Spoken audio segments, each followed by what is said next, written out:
الحمد لله نحمده ونستعينه ونستغفره ونعوذ بالله من شرور أنفسنا ومن سيئات أعمالنا من يهده الله فلا مضل له ومن يضلله فلا هادي له ونشهد أن لا إله إلا الله وحده لا شريك له ونشهد أن سيدنا وحبيبنا ومولانا محمدا عبده ورسوله الذي أرسله بالحق بشيرا ونذيرا وداعيا إلى الله بإذنه وسراجا منيرا فقد قال الله تعالى في كلامه المجيد وفرقانه الحميد أعوذ بالله من الشيطان الرجيم بسم الله الرحمن الرحيم إن الله وملائكته يصلون على النبي يا أيها الذين آمنوا صلوا عليه وسلموا تسليما اللهم صل على سيدنا مولانا محمد وعلى آل سيدنا সবাই একটু মহব্বত নিয়ে দরুদ ইব্রাহিম পড়ি আল্লাহুম্মা সাল্লি আলা মুহাম্মাদিন ওয়া আলা আলি মুহাম্মাদ كما صليت على إبراهيم وعلى آل إبراهيم إنك حميد مجيد اللهم بارك على محمد وعلى آل محمد كما باركت على إبراهيم وعلى آل إبراهيم إنك حميد مجيد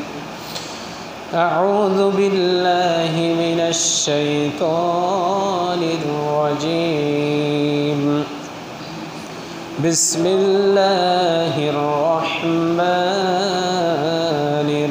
الرحيم وويل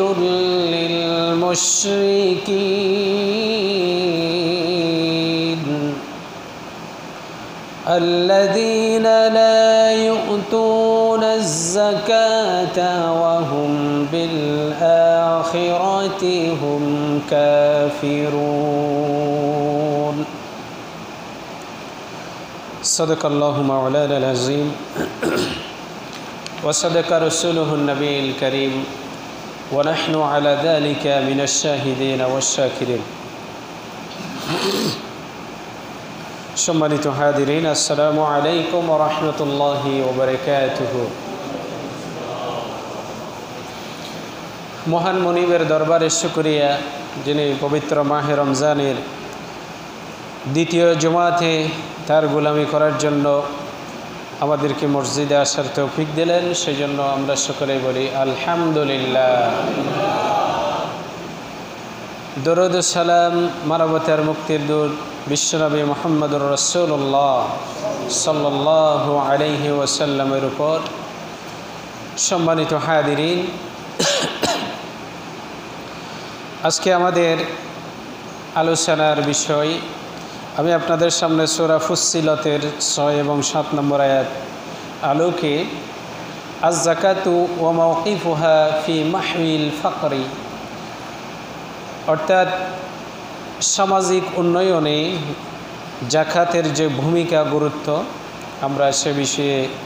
সংক্ষিপ্ত আলোচনা তুলে ধরব।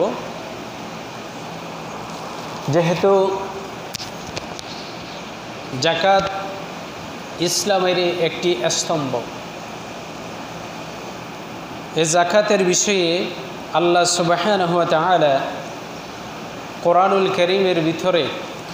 নামাজকে যেভাবে গুরুত্ব দিয়ে বলেছে, ঠিক যাকাতকেও সেভাবে গুরুত্ব দিয়ে বলা হয়েছে।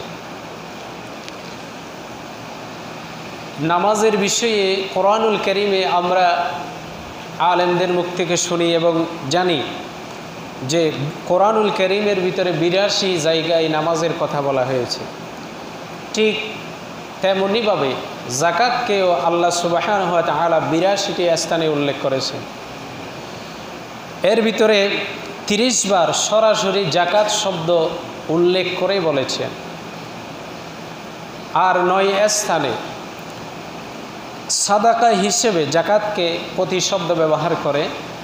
যে সাদাকা হিসেবে ব্যবহার করেছেন। আর 43 জায়গায় ইনসাফ হিসেবে, ইনসাফ হিসেবে আল্লাহ কোরআনুল কারীমে ব্যবহার করেছেন।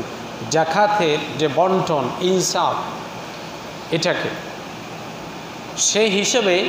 30, 9, 43 যোগ করলে 82। তো এখানে এই কথাটা কেন বলতে হচ্ছে? আমাদের কাছে নামাজ যেভাবে গুরুত্ব, ঠিক সেভাবে আপনাকে যাকাতকে গুরুত্ব দিতে হবে। কারণ এটা আমাদের সামাজিক উন্নয়নের ক্ষেত্রে, পরিবর্তনের ক্ষেত্রে এটা খুবই গুরুত্বপূর্ণ একটা বিষয়। এখন যারা সম্পদশালী যারা আছে, যাদের উপরে যাকাত খরচ হবে, এই সমস্ত ধনাঢ্য ব্যক্তিরা যদি যাকাত যদি না দেয়, সঠিকভাবে যদি বন্টন না করে, এবং যাকাত যদি এটা প্রদান যদি না করে, সে কিয়ামতের মাঠে কাফের হিসেবে উঠবে, মুশরিক হিসেবে উঠবে। আল্লাহ সুবহানাহু ওয়া তাআলা যাকাত সম্পর্কে